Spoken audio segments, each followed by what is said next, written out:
Thank you for the nice introduction, my dear friend. So what I'm going to talk about is just some introductory information on why we opted to launch a Data Plus certification, give you some background, give you some statistics. Then I'm going to give you some information about the test. Right off the bat, I want to tell you that the test for an academic partner is $109 per exam. It is a single test. And 109 is the same as an A+ exam. So this is a quick look at the agenda. Like I said, due to the time constraint, I want to go through this pretty quick. But this is just a quick slide on the different generations of advancement due to revolutions in our history. We've gone from steam and water power to mass production, and in the third revolution, probably most of us, I know Ann and Bill were part of the information age. And now we're in this fourth revolution with cloud, physical systems, artificial intelligence, cyber, all kinds of stuff going on. So what that does, as all of you know, it just keeps driving new careers and new jobs. So we're seeing the tech sector grow almost 50% between 2018, 2023, and 100, as you see on the slide, 104% of that is just from emerging technologies that didn't exist 5 years ago.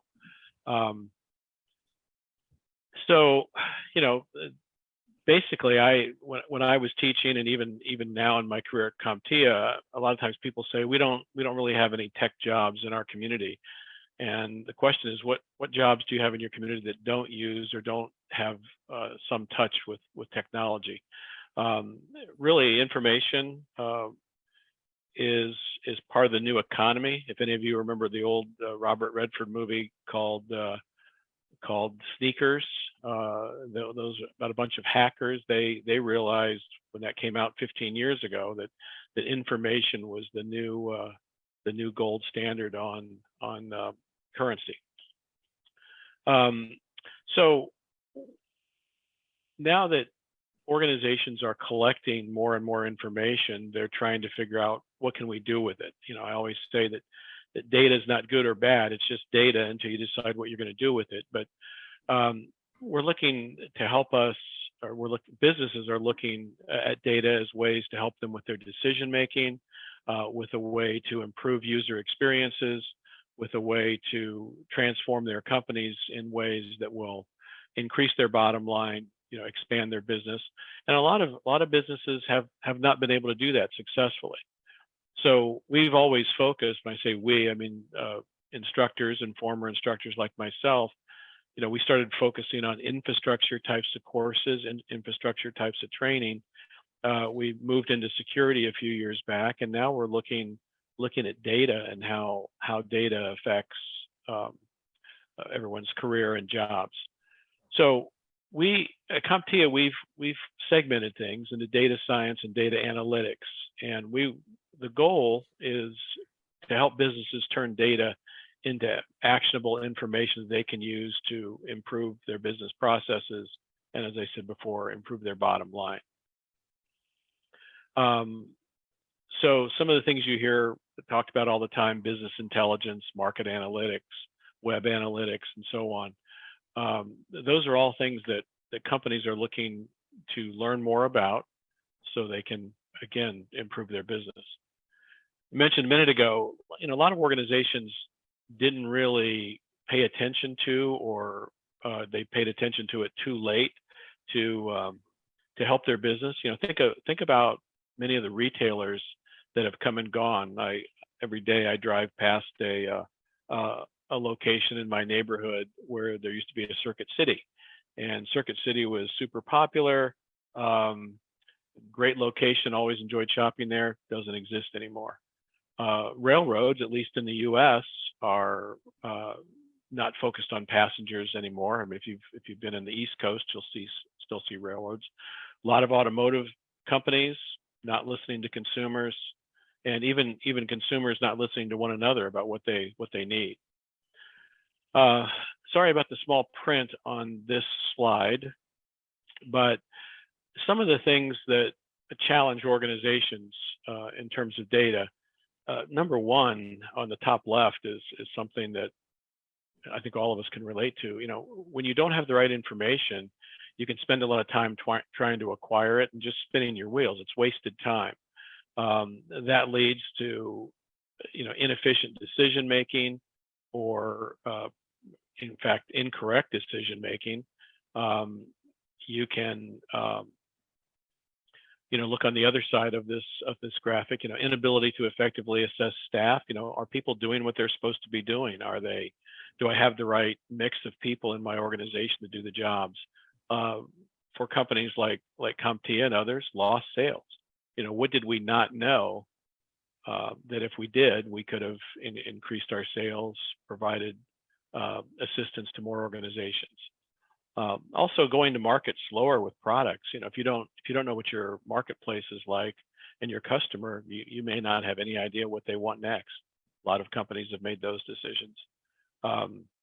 Just as a quick example, I read about in the Wall Street Journal a week or two ago, a lot of the stores, Old Navy, Gap, places like that, were still anticipating people working at home and not a lot of us not going back into the offices and classrooms.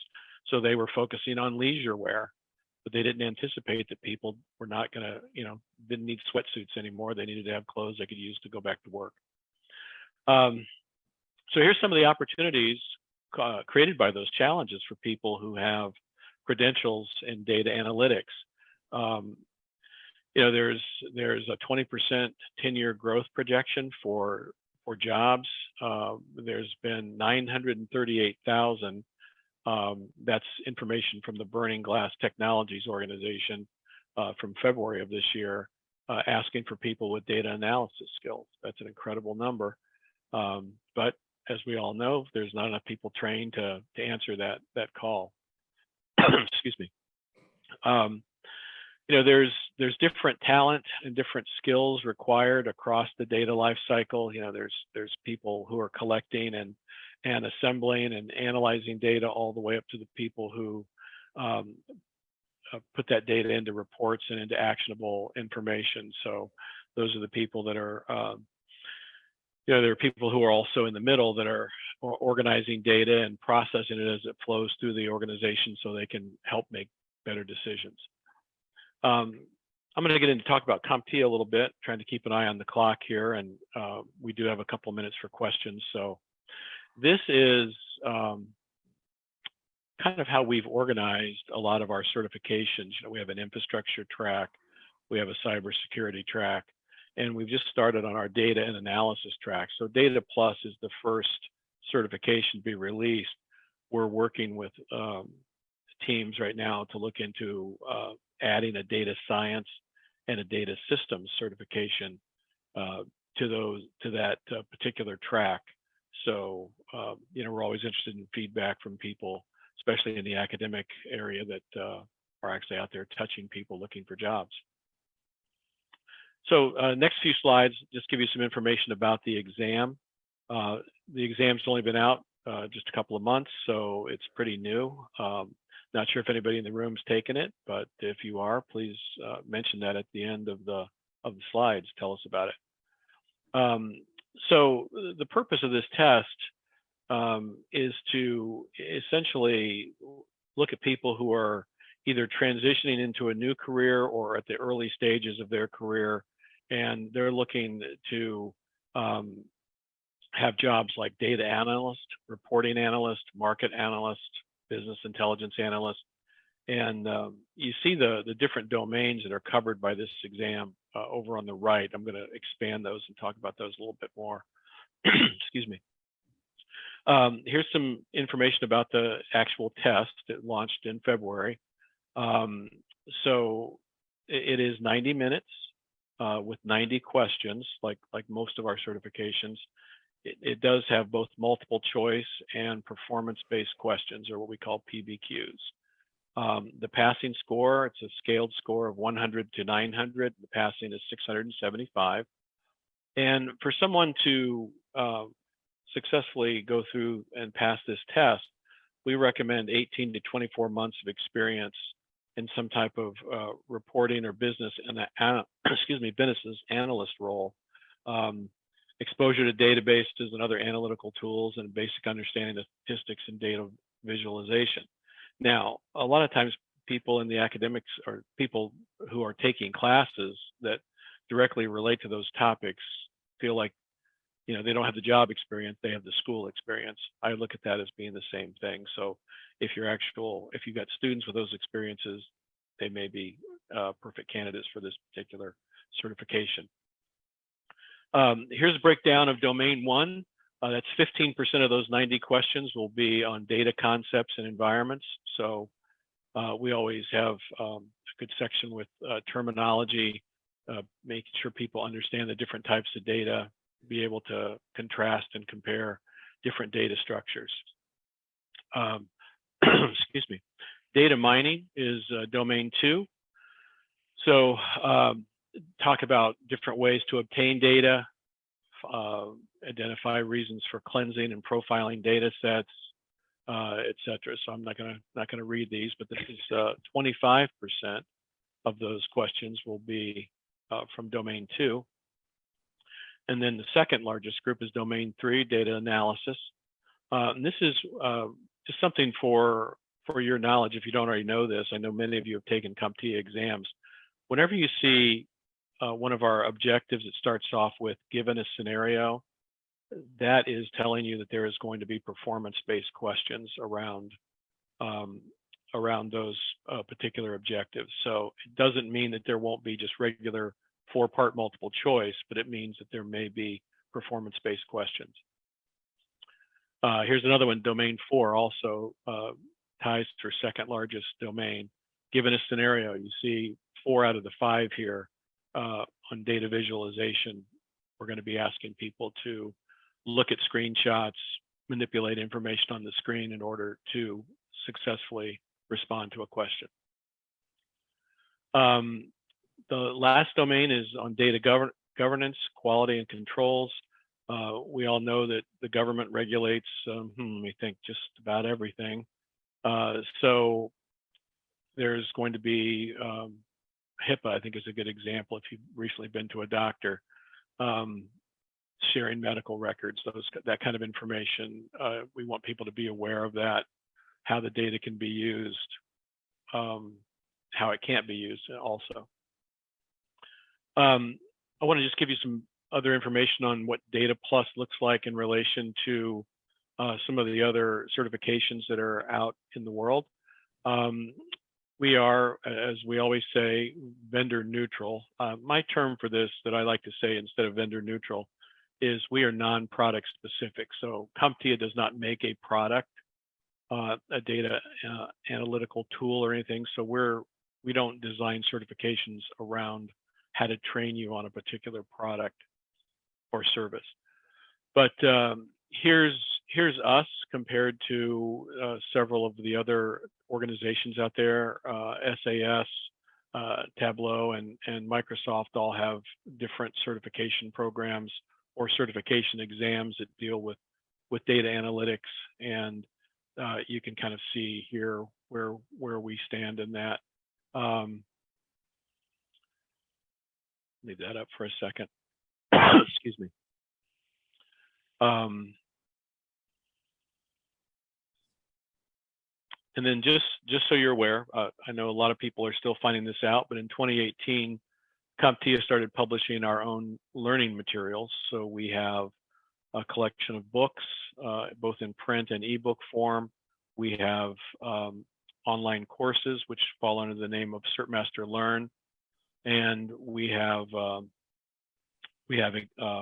practice exams that map to some of the labs, excuse me, not practice exams, practice labs that map to the labs in our books. And those 3 products have been out the last couple of years. We are releasing an integrated version of CertMaster Learn that includes the labs built in every time we release a new product. So Data Plus is one of the first integrated products along with Security Plus that has both labs and Learn together. For instructor-led training, which I'm sure most of you are interested in, we do have, as I mentioned, the student guides. There's also corresponding instructor guides. Our lab and learn products have have features that allow you to access dashboards to follow the progress of your students. You can actually go online with CertMaster Learn and impersonate your student as long as they're also live and online at the same time. So it has to be synchronous. The CertMaster Practice does not have a live interface. It's actually a two-part product, and CertMaster Practice is one of my favorites. It is a review and reinforcement program, which most people kind of ignore, unfortunately, but it is also a practice test. So I always say that CertMaster Practice should be used from the beginning of a course through the end, because you've got services available there with the review and reinforcement that will keep people up to speed as they go through a course. Here's just some expanded slides on each one of these. This course is modular, so you don't have to go through it in order. So depending on how you're structuring your course, you can move things around, and in many cases, skip over sections that you can come back to later. CertMaster Learn is also now including videos.